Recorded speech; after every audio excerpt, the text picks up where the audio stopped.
बहुत बड़ा जो आजकल खतरा है विटामिन डी टॉक्सिसिटी का।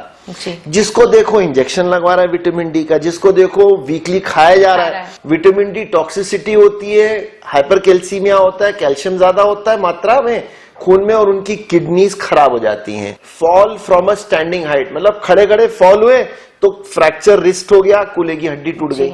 इसलिए जरूरी है सही उम्र में कैल्शियम विटामिन डी लेना, सही मात्रा में करना और कसरत करना। यदि किसी की हड्डी की कूल्हे की हड्डी फ्रैक्चर होती है 30% लोग 1 साल में मरते हैं, तो आप वो प्रिवेंटेबल है डेथ। डाइट से आपको पर्याप्त कैल्शियम विटामिन डी नहीं मिलता। अच्छा, कैल्शियम की गोली सबको खानी है। तो एक टेस्ट होता है जिसको बोलते हैं डेक्सा, डुअल एनर्जी अब्जॉर्प्शोमेट्री, एक्सरे अब्जॉर्प्शोमेट्री। ये पता लगाता है कि आपकी हड्डियां कमजोर तो नहीं है। हमारे शरीर में मसल्स जो है ना, ये वो फैक्ट्री है जिसमें ग्लूकोज यूटिलाइज होता है। मसल ठीक रहेगा तो डायबिटीज कम होगी, मसल ठीक रहेगा तो ब्लड प्रेशर ठीक रहेगा, ओबेसिटी नहीं रहेगी, ऑस्टियोपोरोसिस नहीं होगा, फ्रैक्चर फॉल कम होगा। जी। नमस्कार दोस्तों, वेब दुनिया पॉडकास्ट पर मैं हूं गरिमा मुदगल। कई लोगों से आपने सुना होगा कि थोड़ी देर चल लिए या खड़े हो गए तो उनके पैरों में तकलीफ होने लगती है, और ये एल्डरली एज में ही नहीं, कई कम लोगों की एज में भी ये शिकायत सुनने को मिलती है। इसी टॉपिक पर आज बात करने के लिए हमारे साथ हैं डॉक्टर संदीप जुल्का, जो हार्मोन रोग विशेषज्ञ हैं। सर, एक बार फिर से आपका बहुत बहुत स्वागत है। नमस्ते और जय हिंद। धन्यवाद। सर, जिस बारे में अभी हम बात कर रहे थे कि कुछ देर खड़े हो गए या थोड़ा काम कर लिया, पैरों में तकलीफ होने लगती है, या हड्डियों का कमजोर होना या खोखला होना, इस कंडीशन को क्या कहा जाता है? जी, तो ये इतना इम्पोर्टेंट टॉपिक है, इतना जरूरी टॉपिक है कि अगर हम जो बात करें अभी और अगले 15 मिनट कोई सुन ले तो हो सकता है कईयों की जान बच सकती है। कैसे? 2 कंडीशन है। एक होता है विटामिन डी की कमी, उसको ऑस्टियोमलेशिया बोला जाता है, और एक होता है अस्थिभंगुरता, ऑस्टियोपोरोसिस। जैसे हमारी ये दीवार है, यदि इसमें सीमेंट कम है तो वो ऑस्टियोमलेशिया है। यदि इस दीवार की ईंट कमजोर है तो वो ऑस्टियोपोरोसिस है या अस्थिभंगुरता है। तो जब हम विटामिन डी लेते हैं तो विटामिन डी का काम सिर्फ ये है कि जो आंतों से कैल्शियम लेके हड्डी पे जमा करना। तो कुछ लोग हैं जो विटामिन डी वीकली खाते जाते हैं और कैल्शियम साथ नहीं ले रहे, तो उसका कोई मतलब नहीं है। क्योंकि आप विटामिन डी ले रहे हो, वो गाड़ी है जिसके अंदर कैल्शियम भरेगा और हड्डी पे जाएगा। तो आपको विटामिन डी लेना है तो कैल्शियम लेना जरूरी है, तब जाके फायदा होगा। वहीं पे बहुत बड़ा जो आजकल खतरा है विटामिन डी टॉक्सिसिटी का। जिसको देखो इंजेक्शन लगवा रहा है विटामिन डी का, जिसको देखो वीकली खाया जा रहा है। डॉक्टर ने बोला 8 हफ्ते तक खाओ, हफ्ते में 1 बार, वो 1 साल तक खा रहा है। विटामिन डी टॉक्सिसिटी होती है, हाइपरकैल्सीमिया होता है, कैल्शियम ज्यादा होता है मात्रा में खून में और उनकी किडनीज खराब हो जाती हैं। तो आप ध्यान रखें, आपके माध्यम से हमारे व्यूअर्स को विटामिन डी उतना ही लो जितना प्रिस्क्राइब्ड हो। फिर आई अस्थिभंगुरता। अस्थिभंगुरता मतलब जैसे ये दीवार है उसकी ईंट कमजोर। अस्थिभंगुरता में इतना कॉमन है खासकर महिलाओं में, जैसे मीनोपॉज हुआ, मीनोपॉज के बाद हड्डी में से कैल्शियम रिसता जाता है। तो महिलाओं में और मेल्स में भी, खासकर महिलाओं में एक पीक बोन मास अटेन हो जाता है। जैसे कैल्शियम डिपॉजिट होता जाता है हड्डी में, 30-40 की उम्र तक पीक बोन मास हुआ, उसके बाद सिर्फ विड्रॉल होगा। तो जैसे आपके पास सेविंग्स अकाउंट है, आपने उसमें पैसा डाला नहीं और सिर्फ विड्रॉ करते गए तो हड्डियां तो खोखली हो जाएंगी, बैंक बैलेंस खत्म। 60 साल की उम्र में बैंक बैलेंस खत्म, जरा सा स्लिप हुए, fall from a standing height, मतलब खड़े खड़े फॉल हुए तो फ्रैक्चर रिस्ट हो गया, कूल्हे की हड्डी टूट गई।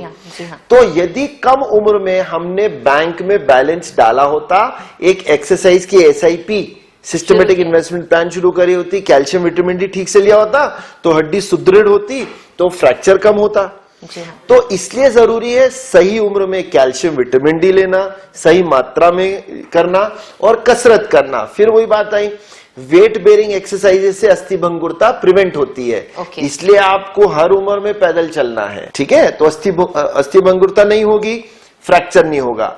एक बड़ा ही घबराने वाला जो आंकड़ा क्या है, यदि किसी की हड्डी की कूल्हे की हड्डी फ्रैक्चर होती है 30% लोग 1 साल में मरते हैं।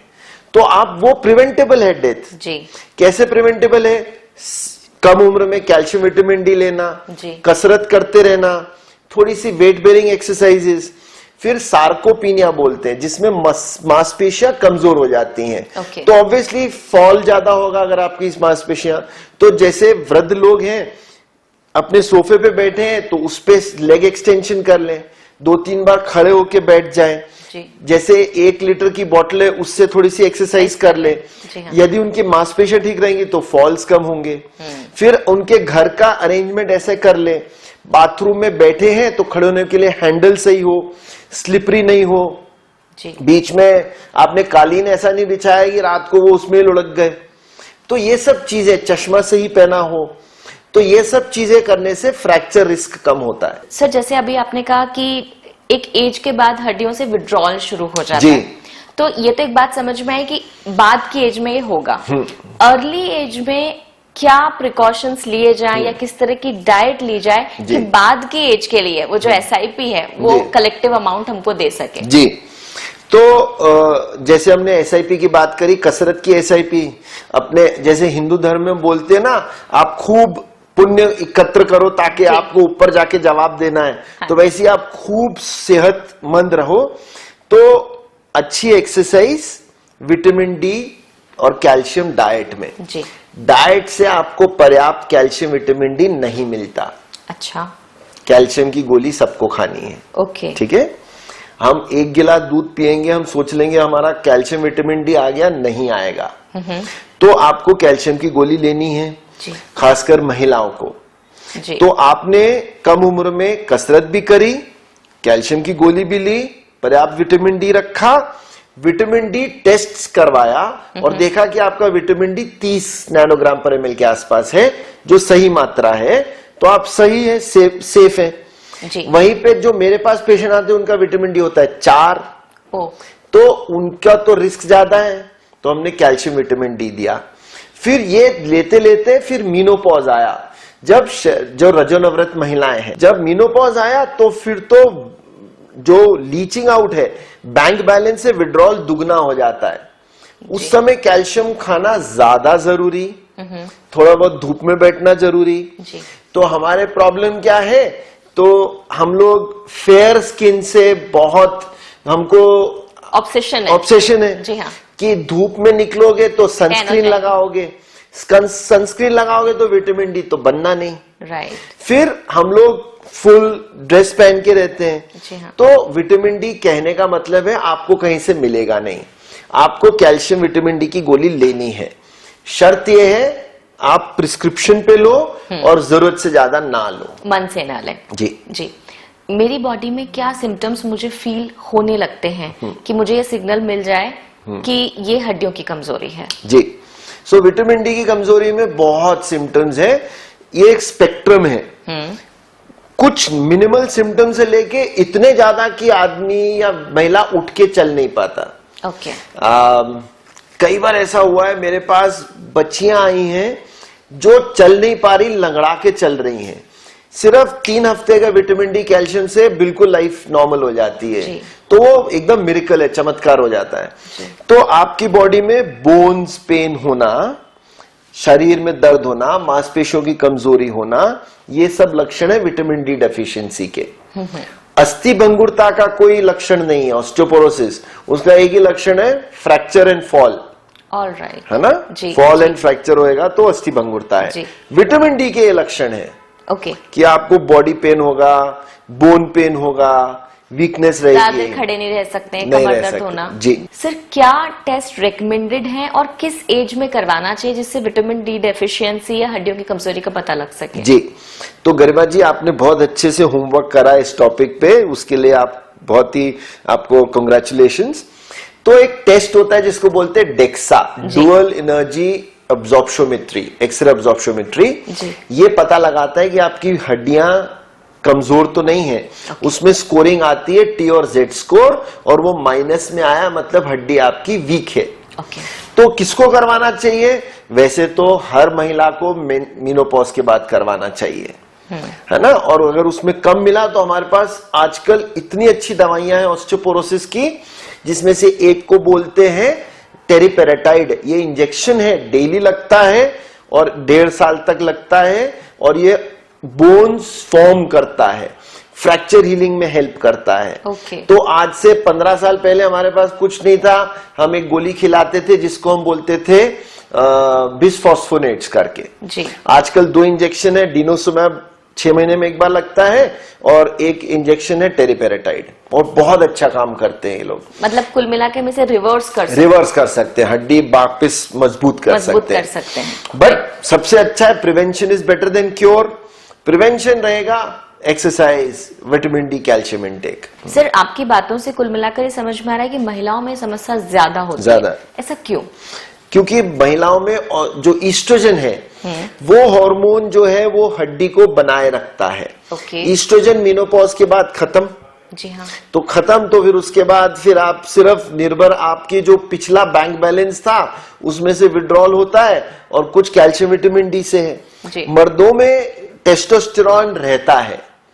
टेस्टोस्टेरॉन शरीर में एडिपोसाइट्स में ईस्ट्रोजन में परिवर्तित होता है, वो भी हड्डी के लिए अच्छा है। महिलाओं में तो ईस्ट्रोजन खत्म हो गया, तो इसलिए उनको ज्यादा ऑस्टियोपोरोसिस होता है, इसलिए हमको ज्यादा ध्यान रखना है। तो जैसे प्रेगनेंसी इम्पोर्टेंट है फीमेल्स के लिए, वैसे ही मेनोपॉज भी उतना ही इम्पोर्टेंट है। बिल्कुल इम्पोर्टेंट। उसके बाद में मेनोपॉज के बाद में एक बार सारी स्कैनिंग बहुत जरूरी है। जी। जैसे मैमोग्राफी जरूरी है, स्तन की जांच करना, ब्रेस्ट सेल्फ एग्जामिनेशन जरूरी है। हाँ जी।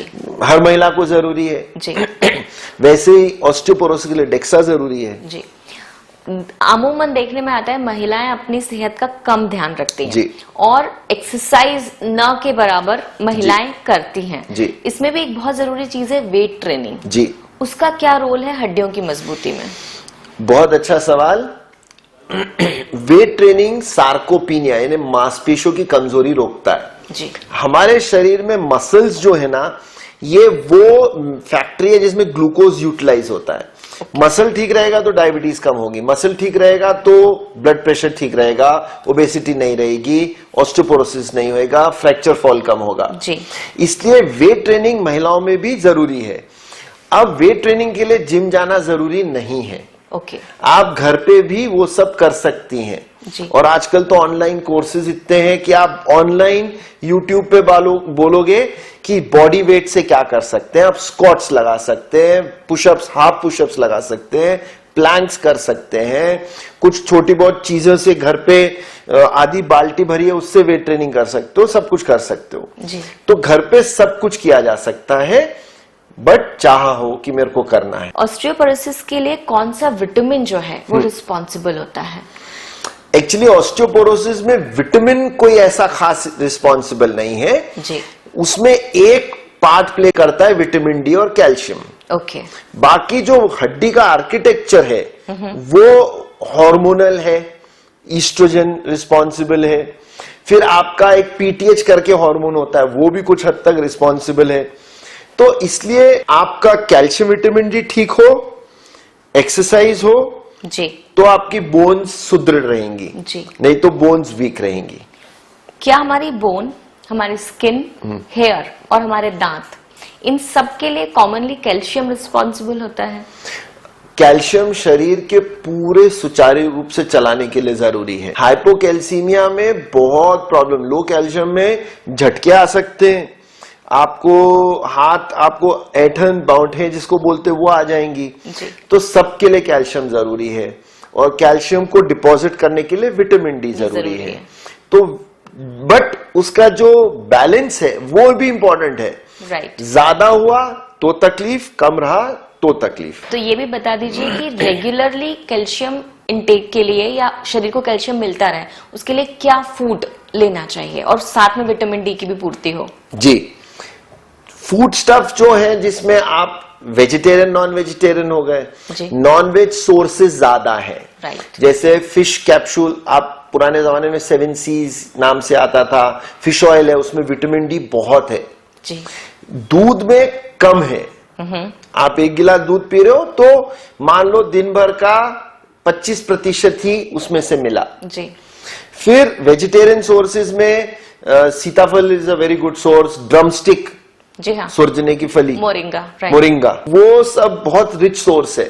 जी। बट बच्चों को पसंद नहीं, जी, इसलिए एक गोली कैल्शियम की खिलानी है, जिसमें कि कुछ नहीं तो 500 मिलीग्राम कैल्शियम हो और 200 IU विटामिन डी हो। जी हाँ, ये तो लेना ही है।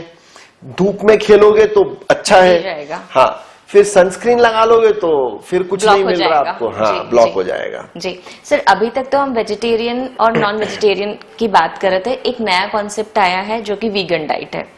क्या वीगन जो वीगनिज्म फॉलो करते हैं उनके शरीर में कैल्शियम की कमी हो सकती है? 101% होगी जी। तो जो खाते हैं उनमें कम है, तो जो वीगन है उनमें तो और होगी। हाँ। तो वीगन वालों को फिर then they will have to ऐसे एक लंबा सा डब्बा रखना पड़ेगा कि मेरे को ये फला फला फला विटामिन लेने, तो खाएंगे तो वो फिर पूर्ति होगी, नहीं तो नहीं होगी फिर उनके शरीर में पूर्ति। तो उनको लेना है।